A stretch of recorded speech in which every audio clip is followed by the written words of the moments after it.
나이가 들면 귀가 잘 들리지 않아서 문제가 되는 경우가 적잖은데요.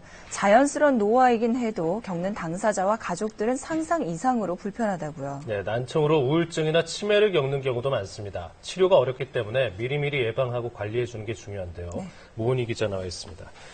귀가 잘 안 들린다면 정말 답답하겠죠. 네, 어르신들이 흔히 겪는 질환이 3대 질환이 있대요. 네. 관절염, 고혈압, 그리고 난청이 바로 여기에 해당됩니다. 그 귀의 신경이 노화돼서 생기는데 나이 들면 당연한 거다 하고 방치하다가는 더 큰 병을 얻을 수 있습니다. 대화가 단절되면 인지 기능까지 현저하게 떨어지거든요. 특히 어르신 본인은 자각하기가 어렵기 때문에 가족들의 관심이 꼭 필요합니다. 오늘 건강충전에서는 노인성 난청 진단법과 예방법을 알려드립니다. 고령사회, 귀가 잘 들리지 않는다는 어르신들이 점점 늘고 있습니다. 말이 잘 안 들린다나 조그맣게 얘기 잘 못 알아들어. 자꾸 대묻고.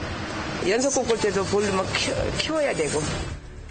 70세 이상 노인 10명 중 7명이 노인성 난청인데요. 대부분 그 증상을 당연히 여기고 방치하는 경우가 많습니다.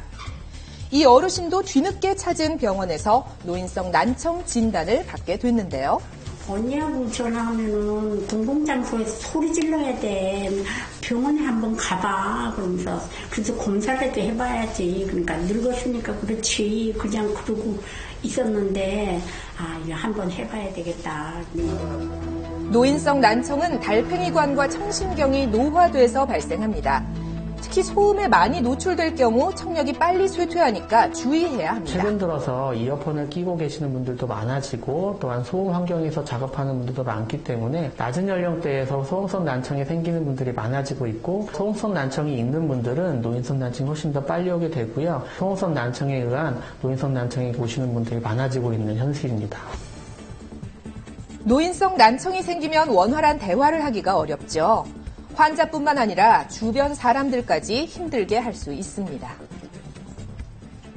뭐라고? 그러면서 2번, 3번 물어봐야 되고, 그러니까 애들도 짜증내고, 그러면 이제 소리 질러야 되고, 상대한테 또 맨날 말소리 좀 높여달라고 얘기하기도 좀 창피하잖아요.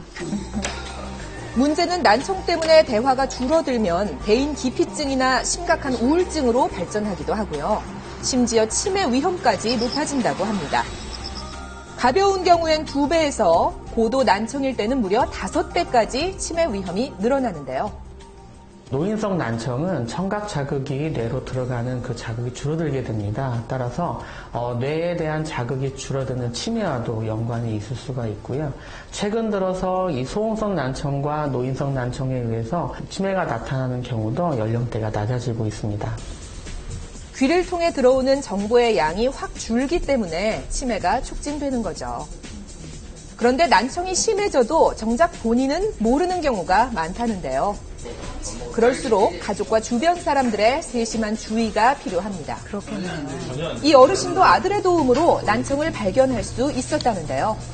3년 전부터 아버지가 말을 잘 못 알아들으시고 가끔씩 이명이 들린다고 해서 걱정되는 마음에 아버지를 모시고 병원을 찾아서 그 전문적인 진료를 받으려고 왔습니다.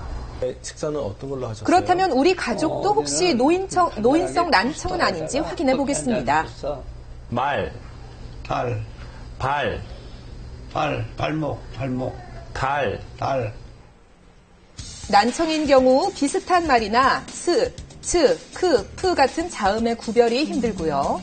특히 여성과 아이가 내는 고음을 알아듣기 어렵습니다. 말소리가 중얼거리는 것처럼 들리고 귀울림도 난청의 신호가 됩니다. 가족 중에 이런 증상들이 있다면 더 악화되기 전에 검사를 받아봐야겠죠. 초기 난청 증상은 소리는 들리지만 말이 정확하게 구분되지 않는 것입니다. 그래서 말이 똑바로 들리지 않을 때는 최대한 빨리 병원에 내원하셔서 정확한 검사를 통하여서 내 청력 상태를 정확히 진단하는 것이 중요할 것 같습니다. 노인성 난청의 예방은 청력 관리에서 시작됩니다. 일상생활에서는 소음을 최대한 줄이고요. 되도록이면 저음으로 또박또박. 대화 거리는 70cm에서 1m 정도가 적당하다네요. 이렇게 근접했을 때 자동으로 진동이 심하고 소음이 좀 심한 데는 가급적이면 좀 피해주고 충분한 수면을 취하는 게 좋을 것 같고 피로를 좀 느끼지 않게끔 건강관리를 하고 있습니다. 하루 10분 정도 귀를 지압해주는 것도 방법입니다. 귓바퀴와 뿌리 부분을 자극해주면 혈액순환과 청력 보호에도 도움이 된다고 하네요. 꾸준히 해보세요. 난청이 시작되면 가능한 빨리 보청기를 착용하는 게 좋은데요. 더 또렷한 소리를 듣기 위해 보청기는 양쪽 모두 착용하는 게 좋습니다. 현재까지는 약물로 손상된 청력을 회복하는 방법은 없습니다.